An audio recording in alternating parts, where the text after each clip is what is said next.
Buenas noches y bienvenidos a este módulo 6 de CCNP T-Shoot, en donde vamos a cubrir el tema de troubleshooting, pero de Inter-VLAN Routing y de Ether Channels capa 3. Uno de los temas más interesantes, por lo menos desde mi punto de vista, ya que es bien entretenido, es bien aplicado en la vida real. Empecemos. Y bien, ¿cuáles son los objetivos que vamos a ver en el día de hoy?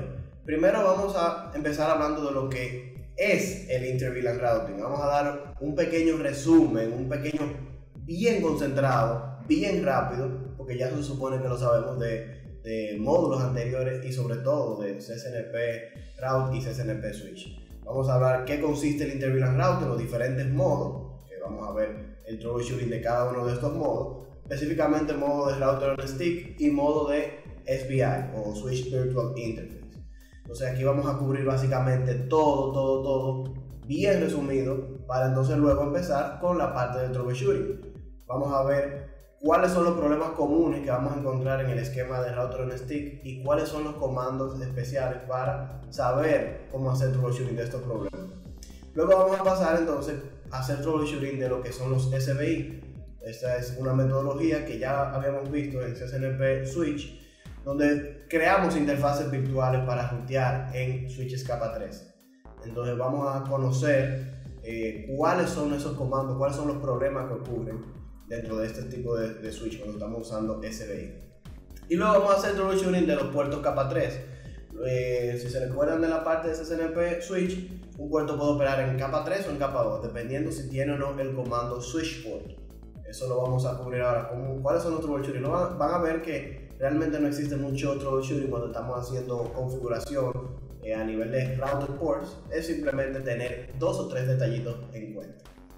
Y por último entonces vamos a hablar de lo que son los Ether Channels capa 3. Cogemos los Ether Channel capa 2, visto el módulo pasado, lo entramos en una subred agregándole direcciones IP y lo volvemos un Ether Channel capa 3. Vamos a ver primero a reforzar un poco esto, si no lo conocíamos, y segundo, a ver cuáles son los problemas que pasan, que son muy parecidos a los Ether Channel capa 2, pero agregándole un saborcito diferente cuando estamos hablando de IP y de configuración del port channel. Y entonces por último vamos a cubrir dos escenarios prácticos, como ya lo hemos venido acostumbrados dentro de los diferentes módulos que hemos cubierto hasta el día de hoy. Vamos a ver dos escenarios prácticos donde reforzamos todo lo que tiene que ver troubleshooting de cada uno de los objetivos cubiertos en este módulo. Bien, empezando a hablar de lo que es Inter-VLAN Routing, vamos a remontarnos por qué surge la necesidad del Inter-VLAN Routing. Recuérdense que nosotros tenemos, bueno, por cierto, este es el escenario que vamos a cubrir en el día de hoy. Imagínense que tenemos este tipo de escenario, ¿verdad? Tenemos una PC 1 conectado en la VLAN 10 con este direccionamiento IP y una PC 2 conectado en la VLAN 20 con ese otro direccionamiento IP. Recuerden que cuando estamos hablando, y siempre se lo he recordado y le he hecho énfasis, que una VLAN es igual a una subred y eso es igual a un dominio de broadcast. ¿Qué quiere decir esto? Que estas PC, como están en VLANs diferentes, no van a tener comunicación entre ellas sin que intervenga un dispositivo capa 3 que enrute las dos redes. Vuelvo para atrás. Esta VLAN 10 es un dominio de broadcast. ¿Qué pasa? Cuando ella intenta comunicarse con otras PC dentro de su misma red, ella va a hacer un broadcast ARP dentro de esa red. Pero este switch solo va a enviar ese tráfico por troncales que permitan la VLAN 10 o puertos que estén en modo acceso que estén en la VLAN 10. O sea que este señor, como está en la VLAN 20, nunca va a ver ese tráfico porque está en dominio de broadcast diferente. Y esa es la idea de la VLAN, separar los dominios de broadcast.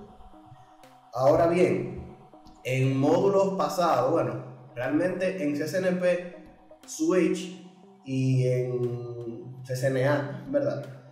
Conocemos el concepto y obviamente estoy imaginándonos que todo esto es capa 2. Aunque tiene el signo de capa 3, estos switches están trabajando a nivel de capa 2. Entonces cuando tenemos este tipo de escenario, ¿verdad? Y nosotros decimos, bueno, pero yo quiero comunicar estas dos PC y quiero que estén en dominios separados. ¿Cómo lo hago? En CCNA y en CCNP Switch entramos en lo que se conoce como el modelo Router on Stick, que básicamente este modelo lo que consiste es en ingresar un dispositivo capa 3 a nuestra red, en este caso un router. El router va a hacer las funciones de enrutar el tráfico desde la VLAN 10, o sea, desde la subred 10.0.10.0 hacia la subred de la VLAN 20, o sea, la 10.0.20.10. ¿Cómo lo hace? Creando esta interfaz acá, que se va a considerar una interfaz troncal, específicamente 802.1q, porque el router no habla ISL, y eso es uno de los problemas del troubleshooting que luego vamos a ver más adelante. Entonces, ¿qué es lo que hace el router? El router básicamente estamos diciendo, mira, tú vas a hacer un troncal con ese switch y tú vas a pasar el tráfico de la VLAN 10 y de la VLAN 20.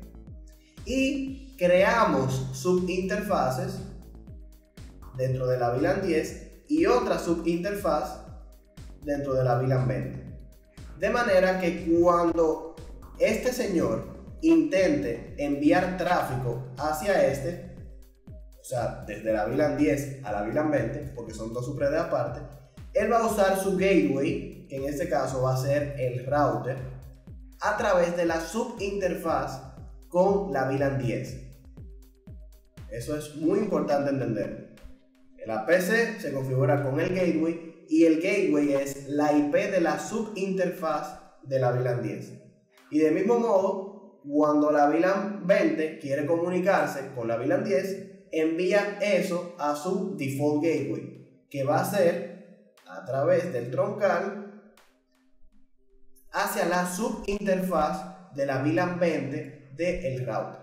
Y el router conoce las dos redes porque está troncado con el switch. Ese modelo lo hemos visto desde CNA y es el famoso Router on Stick. Ahora bien, con el pasar del tiempo se veía que ese modelo realmente no era el más escalable posible. ¿Por qué? Porque teníamos un router que básicamente, lo tenemos aquí de nuevo, que más que lo borré, cada vez que vamos a rutar tráfico entre VLAN 10 y VLAN 20, él tiene que llegar aquí, tomar la decisión y reenviar de nuevo por ese mismo link. Estamos utilizando ese link, sobreutilizando ese link. Y también, bueno, básicamente le estamos sobrecargando al router con funciones no tan necesarias. Y por eso surge la necesidad, bueno, inventan, ¿verdad? Muy ingeniosamente, lo que se conocen como los switches capa 3. Los switches capa 3 básicamente son dispositivos switching que tienen la función de routing también. Y hago énfasis en los switches capa 3 porque también tenemos los multilayer switching que son capaces de hacer routing. Pero los switches capa 3 básicamente lo estamos enfocando en el routing, porque los multilayer switching, como habrán visto en cursos pasados míos, cuando hago referencia a multilayer switching, no solamente me estoy haciendo la función de routing, sino a la opción de coger el paquete o la trama que le llegue y ver opciones más arriba del modelo OSI en la capa 3, capa 4, por ejemplo. Entonces surgen estos switches y nos maravillamos, ¿verdad?, con la aparición de los switches capa 3. ¿Por qué? Porque en los switches capa 3 podemos crear dos opciones, ¿verdad? Podemos crear SBI y podemos crear routed ports o puertos ruteados. Vamos primero con los SBI. ¿Cuál es la función de los SBI? La función de los SBI es crear una interfaz virtual totalmente dentro del switch. Vamos a suponer SBI para la VLAN 10.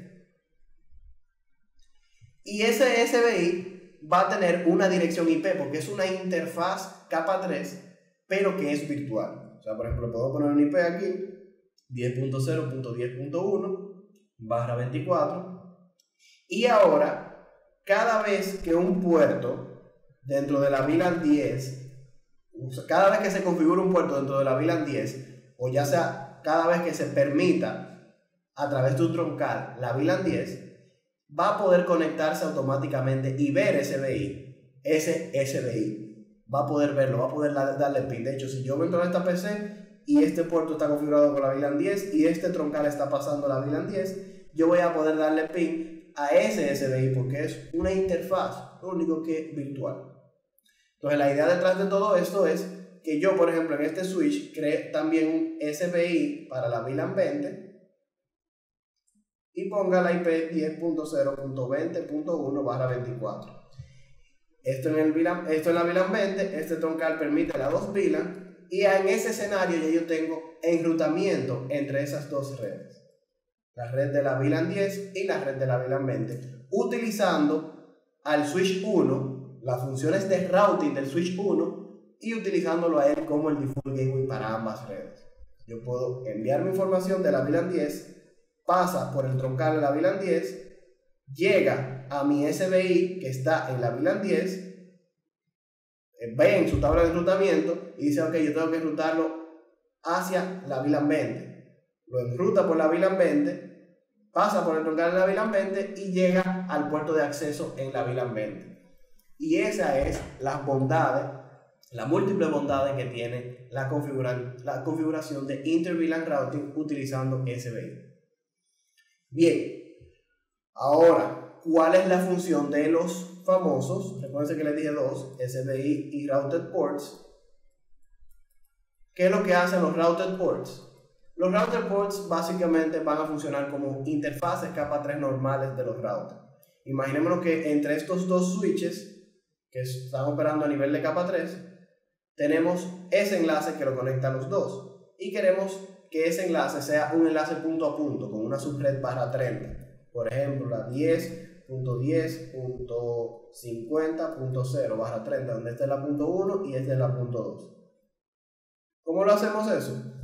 Hay dos formas. Yo lo pudiera hacer con SBI. Aunque no lo crean, yo pudiera decirle aquí, mira, este puerto va a pertenecer a la VLAN 50 y yo voy a crear un SBI en la VLAN 50 que tenga la 10.10.50.1 en /30.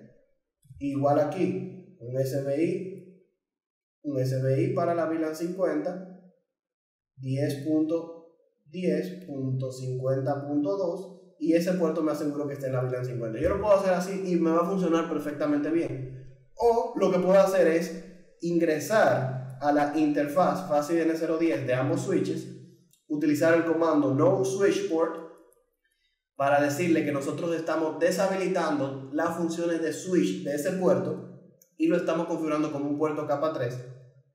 Y directamente dentro del modo de configuración de esa interfaz yo puedo decirle IP address